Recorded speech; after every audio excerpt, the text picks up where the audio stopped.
مصريانو افريكانو، أمة واحد مهما كانوا، يجرى لو جيت مكانه، حلويانو اسمرانو، مصريانو افريكانو، لا لا لا مصري كانوا، كلنا نقول سوا افريكانو، للحلو والاسمرانو يا جماله، مصريانو افريكانو، لا لا لا مصري كانوا. السلام عليكم. اتفضل. كلمة بنسمعها كتير بعدها بنقول بسم الله، حتى لو كان الأكل بصل، لأن بصلة المحب خروف. وفي إفريقيا كل شعب له أكلة بتميزه، ومن أشهرها العصيدة في شمال إفريقيا والأكاراجي في نيجيريا. إنما احنا بقى مصر مشهورة بالفول والطعمية. فولاتيزم معروف بيروح ضارب هنا على طول. امال ايه العالم صحتها زي الحديد من الفول، وبيبان على الواحد اللي واكل فول بيبان. واللي بيحبوا الطعمية على الشيخ مبروك عطية. عايزه ايه؟ عايزه ايه؟ عايزه ايه؟ عايزه ايه يا اختي يا صندوق؟ تقول ايه؟ اصبري بدوري عبيلي. طب ما تعبيش يا حاج عشان مستعجله بقى. ولو احنا بتوع الفول والطعمية على سبيل الهزار، في دول إخوة وأشقاء لينا في إفريقيا بياكلوا أكلات الواحد يتكسف يقولها مش ياكلها. ما تبصليش وتشبطني، الكسكسي بيوجع بطني. ما تبصليش وتشبطني، الكسكسي بيوجع بطني. الكسكسي ما بخوفكوش، انا اللي اصلا ما بحبوش. الكسكسي ما بخوفكوش، انا اللي اصلا ما بحبوش. وبرغم ان المحشي وكفتة داوود باشا اكلات مصرية صميمة والكل اكلة براءة اختراع، الا ان اليابان سجلت اختراع الملوخية باسمها. احنا بنقول لها عيب الحركة دي، لان احنا اصحاب الملوخية من زمان قبل ما يبقى في يابان. ملوخيه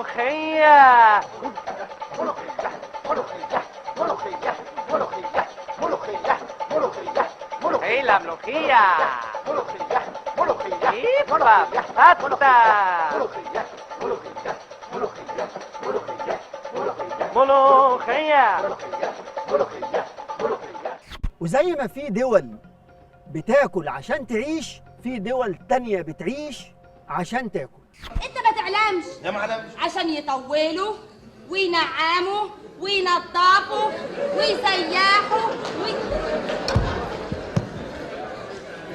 يا ابني الله يا ابني حرام عليك،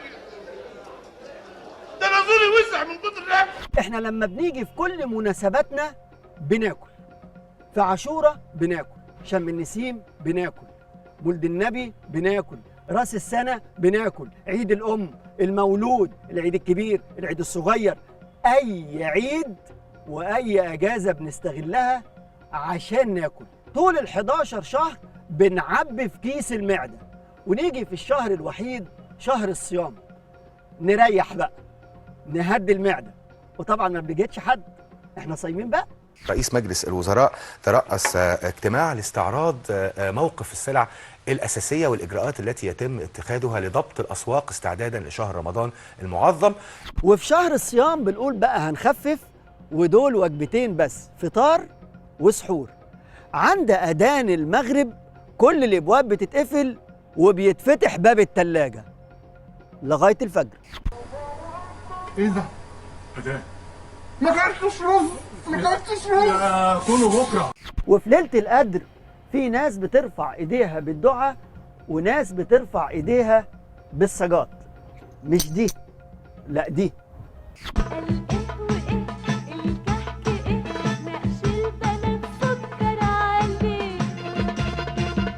ولأن الأكل من عاداتنا، فأنت حتى لما بتخرج بره البيت وتاخد الجو بتاعك وتروح تقعد في مطعم، أكتر حاجة بتتعرض لها المنيو أو قائمة الأكل. بتلاقي حاجات اسمها بالإنجليزي قدامها حاجات بالعربي، الاتنين عايزين ترجمة، زي السوتيه والنجريسكو والبانيه والفيليه، وتفاجأ انك عايز توصل الانجليزي بالعربي. لا، الموضوع بسيط. انت لو مذاكر كويس هتعرف ان السوتيه يعني مسلوق، والنجرسكو مكرونه بالفراخ، فما تتخضش.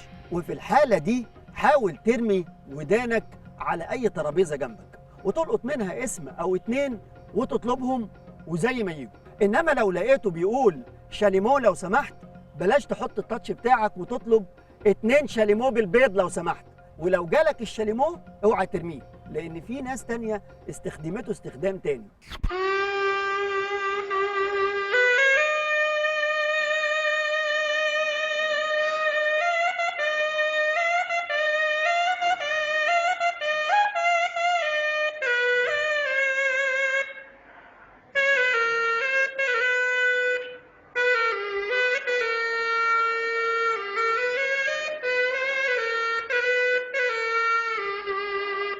حتى لما بنروح نتجوز بيبقى الأكل له دور رئيسي جدا في الجوازة، لأن أقرب طريق لقلب جوزك معدته.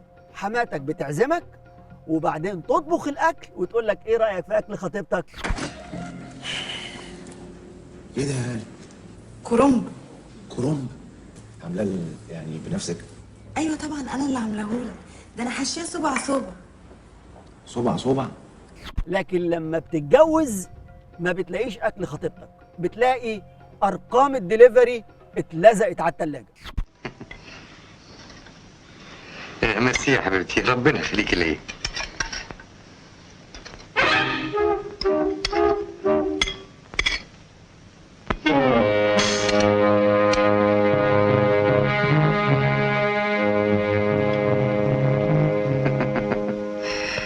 قلم كفتة وكمان كوبيا. اصلي ما لقيتش رصاص. رصاص؟ انت ست بيت، انت لا تصلحي زوج ولا تنفعك اي حاجه ابدا. ويا فرحة قلبك لما تتصل عليك وتقول لك حبيبي تحب تتغدى ايه النهارده؟ أنا عاملة لك الأكلة اللي بتحبها. وأول ما تفتح باب الشقة بتعمل كده. وشك وش السعد علي، قلبك مليان بالحنية، حبك بينسيني هموم، قربك بيحببني في يوم، وبكرة عليك يا عمري وانا مش عايز توصية. ريس حسن الله. انت الخير والبركة وش السعد عليا. على فكرة دي سلقة بيض. عايزين ناكل مام، عايزين ناكل مام. عمري ما طبخت لانه الحمد لله ما تهنتش ابدا طول عمري. يعني ابن عز. انا ممكن اعمل بيض، شاي، بعمل مقلوبه. لا بعرف اطبخ بس الرز ما بعرفش اعمله يعني. بشعريه ولا من غير؟ اولا بجيب شعريه وبتعملها في السمنه، وبعد كده لحد ما بتحمر شويه بكون مغسول الرز، بحط عليه بقى اشوحه مع الشعريه شويه، بعد كده بتحط عليه حبه ميه بسيط، ما بتحطش ميه زياده عشان يطلع مفلفل منه. بعدين مرق الدجاج وبظبطه وبعدين بيطلع زي الفل. بتحط عليه النار خالص. لا انا ما بقعدش النار طبعا. في الحالة دي بتحن لطبيخ أمك، ولما بتروح لها أول حاجة بتقولها لك أنت جيت، وتقعد تعد لك قايمة الحلل اللي موجودة في مطبخك، اللي منها صاج واللي سيراميك واللي تيفال. طبعا أنت في الحالة دي بترد عليها وتقول لها يا ماما هي جايبة طقم تيفال بس الأكل ما بيلزقش فيه ولا بيلزق كمان في المعدة، لكن برضه قلب الأم حنين.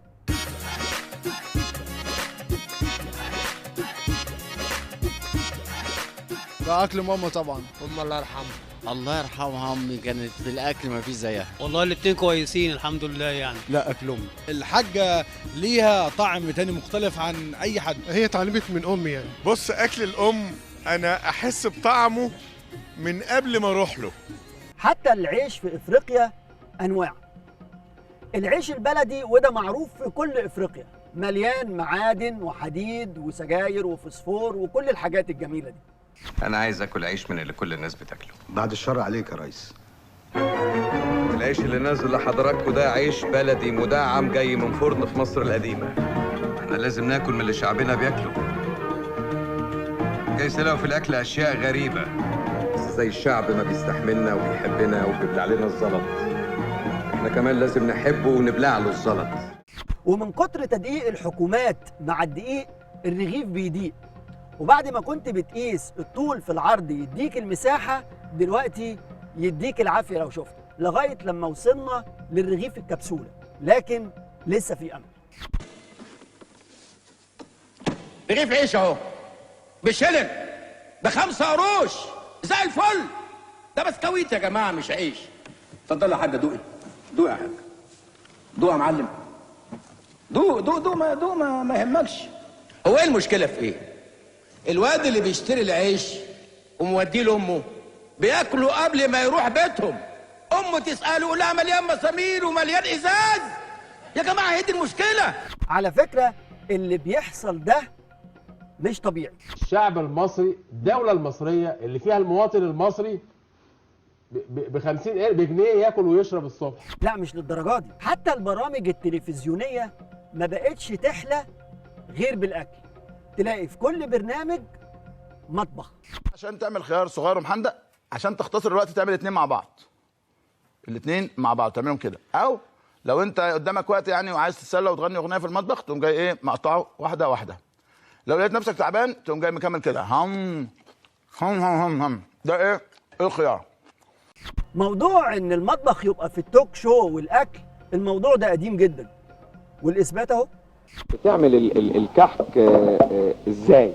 لا هي طريقه بسيطه جدا يعني. ايوه. انت مستعد يعني تعرف طريقه الكحك كويس؟ معاك. واخد بالك كويس؟ ايوه. شوف دي كحكايه ولا قرص؟ دي كحك يعني مثلا عيله تحتاج وقه، عيله تحتاج وقتين، ونجيب السمنه على قد الوقه. واخد بالك؟ يعني كل وقه دقيق رطل سمنه. الله. كل وقه دقيق ايه؟ رطل سمنه بلدي.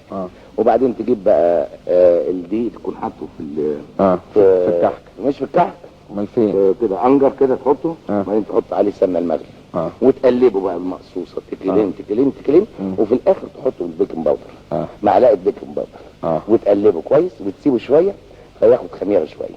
وزي ما كل الدول بتتسابق انها تخش موسوعه جينيس العالميه، احنا دخلنا في الاكل بالكشري.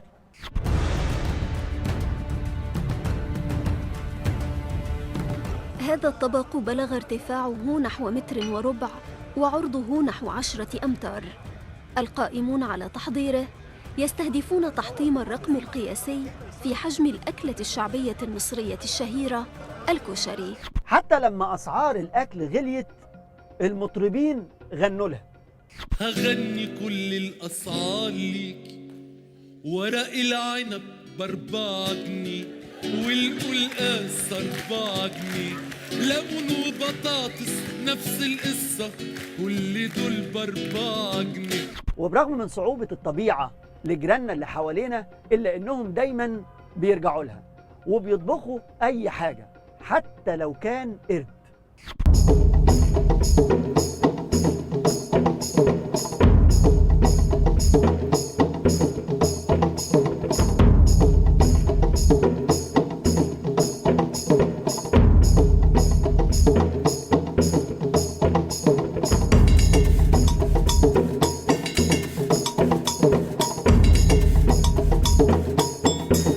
أنا حاسس إن في ناس بتقول إيه القرف ده؟ لا ده عادي، ما هو ده التطور الطبيعي اللي حصل لنا. إحنا نفتكر زمان لما جات لنا الفراخ المجمدة اللي طلعت في الآخر أبو قردان، ولا الكفتة اللي بقت لحم حمير. طب امسك بس. هم يا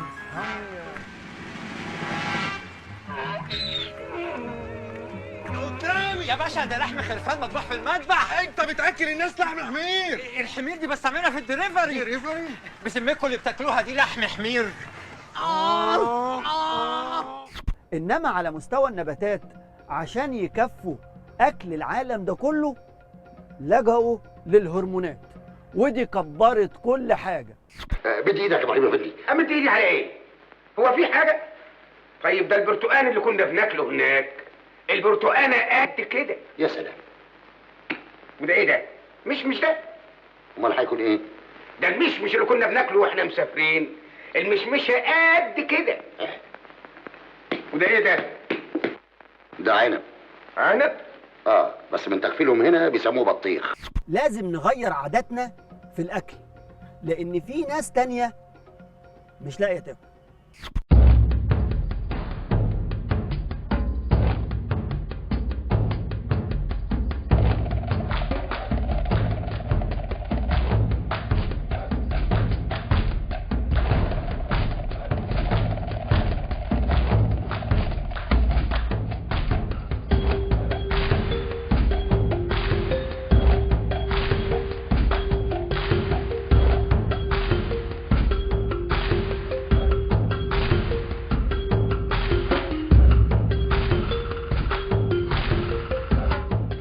الغرابة في إن بعض المنظمات الدولية لما بتساعد الدول الإفريقية الفقيرة اللي عندها مجاعة بتبعت لها دواء، والدواء معروف يا بعد الأكل يا قبل الأكل، يعني الدواء لازم يكون مع الأكل.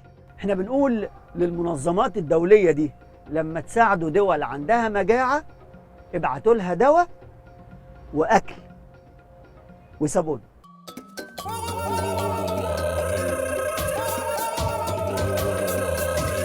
مصريانو افريكانو هما واحد مهما كانوا، يجرى لو جيت مكانه، حلويانو اسمرانو.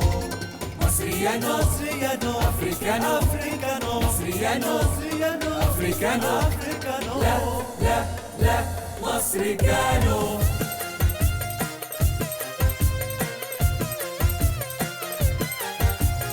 كل واحد له جذوره، فيها ايه لو خاف عليها، يعني لو حاول بدوره يبقى اجمل حاجه فيها. كلنا نقول سوا افريكانو، للحلو والاسمرانو يا جماله. كلنا نقول سوا افريكانو، للحلو والاسمرانو يا جماله. مصريانو افريكانو مصريانو افريكانو.